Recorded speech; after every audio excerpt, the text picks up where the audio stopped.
안녕하세요 여러분, SM입니다. 네, 오늘은 우리 학생들 입장에서 철저하게 간호대학생들의 입장에서 인수인계에 대해서 한번 알아보도록 하겠습니다. 인수인계란 간호의 연속성을 위해서 환자에 대한 정보를 주고받는 과정입니다. 교대 근무를 하는 간호사에게 간호를 받는 환자의 간호 연속성을 보장하기 위해서 인수인계는 병원마다 형태가 다르기도 하고요. 또 시대에 따라서 간소화되기도 하지만 중요한 환자의 정보를 주고받는다는 과정에서의 의미에서는 그 중요성이 변함이 없습니다. 즉 인수인계는 피해갈 수 없다. 그리고 내가 공부해야 되는 것이고 쌓아야 될 역량이구나 라는 것에서는 변함이 없습니다. 그런데 이 인수인계는요, 많은 간호사에게 스트레스로 작용을 하고 있습니다. 특히 신규 간호사에게는 인수인계 시간이 굉장히 두려운 시간이 되기도 합니다. 내가 모르는 부분에 대해서 인계를 받는 선배의 입장에서 이거는 뭐야? 왜 수액이 바뀐 거야? 이거는 누구에게 노티를 한 거야? 아니면 보호자네 있니? 뭐 이런 여러 가지 예측할 수 없었던 그런 질문들을 쏟아내게 되면은 그런 것까지 해야 되는구나.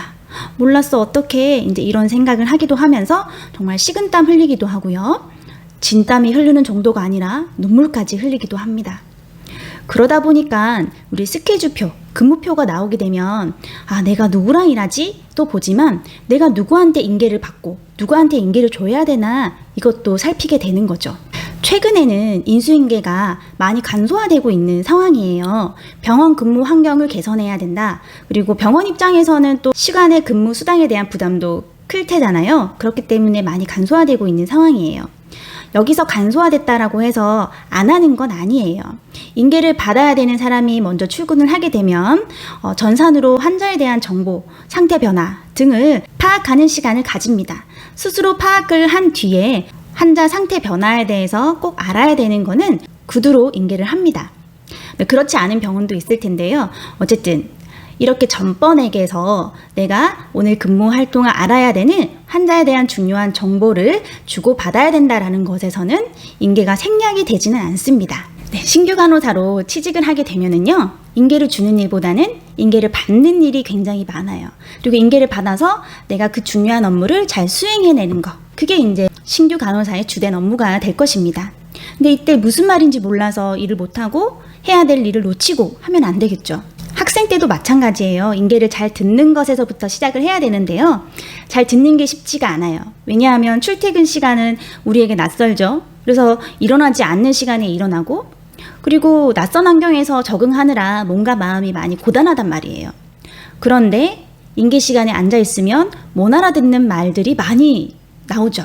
그렇게 되다 보면은 뇌에서 그 못 알아듣는 말을 해석하는 과정에서 에너지 소모가 크게 되고요. 그렇게 되면서 에너지 소모가 크니까 피로하죠. 졸음이 온다는 얘기입니다. 그러니까 이제 인계 시간에 주고받는 내용들은 자장가가 되면서 나의 의지와는 다르게 꾸벅꾸벅 졸게 되는 거죠. 그런데 이때 여러분들이 꼭 들어야 될 말이 있다라든지 아니면 흥미를 가지는 이유라든지 내가 무언가를 해내야 하는 어떤 목적이 있다라면은 이런 시간이 졸리게만 여겨지진 않을 거예요. 나와 상관없는 자리에 내가 앉아있는 것 같지는 않을 겁니다. 그럼 우리는 여기서 어떻게 해야지 흥미를 찾을 수가 있고 난 여기에서 내가 아무것도 할 수 없는 것처럼 느껴지는데 난 여기서 무엇을 해야 하는지 실습생의 입장에서 살펴보도록 하겠습니다. 먼저는 의학용어에 대한 이해가 필요해요. 병동에서 주로 쓰이는 의학용어에 대해서는 사전에 학습할 필요가 있습니다. 자, 수술명, 검사명, 그리고 병원의 주요 부서들, 그런 것들은 의학용어로 미리 좀 알아보시고요.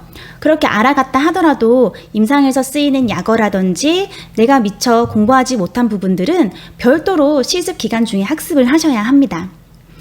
인계 시간에 못 알아들었는데 맥락상 내가 해야 될 것 같은 눈치를 주시고 분위기상 중요하다라고 여겨지는 부분에 대해서는 한글 그대로 발음을 적어놓고 이후에는 아까 이 부분에 대해서 제가 얘기를 놓쳤는데 혹시 이게 무슨 의미인지 제가 알 수 있을까요? 라거나 제가 이렇게 받아 적었는데 이 시간에 제가 이 일을 하면 되는 건가요? 라고 선생님께 여쭤보면 됩니다. 실습할 때부터 이거는 내 병원이 아니고 내가 취직한 병원이 아니고 내 일이 아니야 라는 태도보다는요, 난 여기 지금 신규 간호사이다 라는 입장으로 여기서 인계를 듣고 해야 할 일들을 적어보는 것부터 연습을 해볼 수 있을 것 같아요. 처음에는 말도 안 된다고 여겨질 수도 있어요. 못 알아듣기 때문에. 그런데 처음부터 잘하는 사람은 없어요. 현장에 계신 간호사 선생님들도 누구나 처음이라는 순간이 있었을 거고요. 그 순간은 여러분들처럼 어렵고 당황하는 순간이 많았을 겁니다. 모든 분들이 차근차근 노력해서 지금의 선생님들이 되신 거잖아요. 여러분들도 학생 때부터 빠르면 빠를수록 좋습니다. 더 많은 경험을 하고 신규 간호사로 취직을 하게 될 테니까요. 그래서 이르면 이를수록 좋은데 인계 시간에 잘 듣고 무슨 말인지 받아 적어보려고 노력을 하는 거 되게 중요한 것 같아요. 그런 태도. 그래서 이제 연습을 해보는 것으로부터 시작을 하게 되는데요. 인계 시간에 미처 알아듣지 못한 말들은 발음 그대로 적어놓고 집에 가서는 반드시 추후 학습을 해서요. 그 단어의 원어와 의미를 학습을 해서 완전히 그것은 내 것으로 만들어야 돼요. 그리고 의사 선생님이라든지 수 선생님께서 라운딩 하실 때 환자랑 주고받는 대화들, 그런 내용들도 잘 경청을 해서 내가 인계 때 이렇게 들었는데 라운딩 때 이렇게 환자한테 알아듣기 쉽도록 이렇게 얘기하시는구나. 이렇게 연관 지어서 좀 생각을 해보시면은 의학용어의 이해와 앞으로의 기억에 여러분들 더 도움이 될 것 같습니다. 그러면 여기서 이제 필수적으로 좀 사용되는 언어들, 현장에서는 주로 사용되는 의학 용어들이 있는데요. 그 모두를 소개할 수는 없고요. 학생 때 아주 기초적이라서 알려주지 않을 수도 있는 것들, 그런 것들 위주로 알려드리도록 하겠습니다. 먼저는 OPD, ER, ICU 이런 것처럼 부서에 대한 용어의 숙지가 필요합니다. 그래서 병원에 부서와 관련된 용어는 좀 미리 숙지를 하시는 게 좋고요. 다음으로 CC가 있습니다. CC는 Chief Complaint의 줄임말인데요. 주 호소 증상이라고 해석할 수가 있겠습니다. 입원했을 때 혹은 OPD 내원했을 때 어떠한 주요 호소 증상을 가지고 왔는지를 CC를 통해서 알 수가 있게 됩니다. 그 다음에는 룰아웃이 있어요. 룰아웃의 단어는 뭐뭐를 배제시킨다라는 뜻이 있는데요. 주로 임상에서는 어떠한 질환이 의심될 때 앞에 룰아웃이라는 단어를 붙입니다. 예를 들어서 폐렴이 의심된다. 그렇게 되면 룰아웃, 폐렴 이렇게 되는 겁니다. 룰아웃 뉴모니아가 되는 거죠. 이렇게 해서 룰아웃이라는 단어를 많이 사용하고 있습니다. 그 다음에는 CP 환자 이런 말이 있어요. 환자 CP이기 때문에 CP 환자 이렇게 얘기를 하게 되는데요. 여기에서 CP라는 거는 크리티컬 패스웨이의 줄임말이에요. 그래서 표준 진료 지침이 적용되는 환자다라는 겁니다. 진료 지침이라는 것이 표준화되어 있다라는 것입니다. 환자의 진료 과정이 비교적 일정하면서 변이가 적은 질환들을 지정을 해놓습니다. 그렇게 지정된 질환에 대해서 입원한 환자 같은 경우에는 앞으로의 계획이 입원 당시부터 정해져 있는 거예요. 이 사람 입원 첫날에는 어떤 검사하고 둘째 날 무슨 검사하고 그렇게 해서 셋째 날 퇴원한다. 이렇게 미리 정해져 있는 거죠. 진료 순서와 진료 행위들이 미리 약속되어 있는 환자구나. 이렇게 생각하시면 되겠습니다. 그 다음에는 시기로 좀 가보도록 하겠습니다. 먹는 거 되게 중요하잖아요. 일단 MPO가 있어요. MPO는 금식이라는 뜻이고요. 이제 보통 수술을 하게 되면 수술 전날 12시부터 이제 금식을 하지요. 금식을 한다라고 했을 때는 물 포함해서 금식을 뜻하게 됩니다. 금식 이후에는 바로 밥을 먹을 수 있게 되는 게 아니에요. 밥 전에 SOW라고 해서 Sips of Water라고 처방이 나기도 하고요. 리퀴드 다이어트라고 해서 유동식, 미음이 처방이 나기도 합니다. 여기에서 잘 적응이 되었다면 소프트 다이어트 들어가고요. 그 다음에는 톨러러브 다이어트 혹은 레귤러 다이어트, 제너럴 다이어트 이렇게 해서 일반식으로 진행이 됩니다. 자, 이제 시기까지 살펴봤으면은요. 먹고 나면 뭐 해야 돼요? 배출되어야 되죠. IO에 대해서 알아보도록 하겠습니다. IO는 인테이크 아웃풋을 뜻하게 됩니다. 그래서 얼마나 먹었고 뭘 먹었고 이런 거를 카운트하게 되는 걸 얘기하는 거고요. 아웃풋에서는 소변을 얼마 받고 대변을 얼마 받고 이거를 체크하는 걸 얘기합니다. 환자 IO 체크했는데 아월리 유린 30cc 나왔고 이제 이렇게 얘기를 하면 인테이크 아웃풋에 지금 소변 나오는 얘기를 하고 계시는 거구나. 우리가 이렇게 생각해 볼 수가 있습니다. 그 다음에는 이제 병동에서 주로 사용되는 내과 병동이면 내과 병동, 외과 병동이면 외과 병동, ER, ICU 등등 각 부서에서 주로 사용하는 처치나 검사, 수술명 등은 미리 숙지를 하고 가셔야 됩니다. 내과 병동 같은 경우에는 ERCP, MRCP, 그리고 PTBD 이런 것들 주로 사용하겠죠. 그래서 이런 것들에 대해서 이 약어가 풀텀이 무엇이고 무엇을 검사하는 건지는 아셔야 하는 겁니다. 자, 그 다음으로는 RT, 케모, CCRT 알아보도록 하겠습니다. RT는 라디에이션 테라피라고 해서 방사선 치료를 얘기하는 거예요.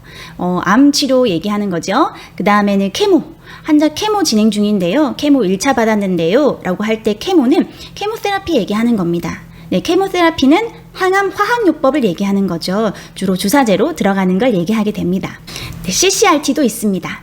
CCRT는 동시 항암 화학 방사선 요법을 얘기합니다. 그러니까 케모세라피와 라디에이션 세라피를 동시에 진행하는 거구나, 이런 치료를 하시는 환자분이시구나, 우리가 이렇게 이해해 볼 수가 있습니다. 네, 이렇게 몇 가지 단어를 알려드렸어요. 이 외에도 여러분들 받으시는 지침서나 교과서를 통해서 여러분들이 실습하게 될 병동에 주로 사용되는 의학용어를 공부하실 수가 있으니까요. 충분히 혼자만의 시간을 좀 투자하셔서 공부를 하셔야 돼요. 요즘은 정보가 넘쳐나요. 그래서 이렇게 인터넷 강의나 여러 가지 매체를 통해서 유용한 정보들이 많지만은 본인이 시간을 투자해서 학습하지 않으면 본인께 되진 않아요. 그래서 여러분들 좀 찾아보시고 공부하시고요. 중요한 거는 실습 나가서도 공부를 계속, 의학용어에 대해서는 계속 공부를 하셔야지 실습 현장에서 더 많이 알아듣고 더 많이 배울 수 있다는 것을 명심하셔야 됩니다. 네, 이렇게 실습 가게 될 병동에 사전학습으로 의학용어를 충분히 좀 공부를 하시고요. 그리고 인계 시간에는 나와는 상관없는 일이다가 아니라 내가 여기 신규 간호사다 라고 생각을 해서 알아듣던 못 알아듣던 일단 받아 쓰려고 노력하는 거, 여기에서부터 여러분들의 인생에서 인수인계는 시작되지 않을까 생각합니다. 대부분의 간호사가 힘들어하는 게 인수인계입니다.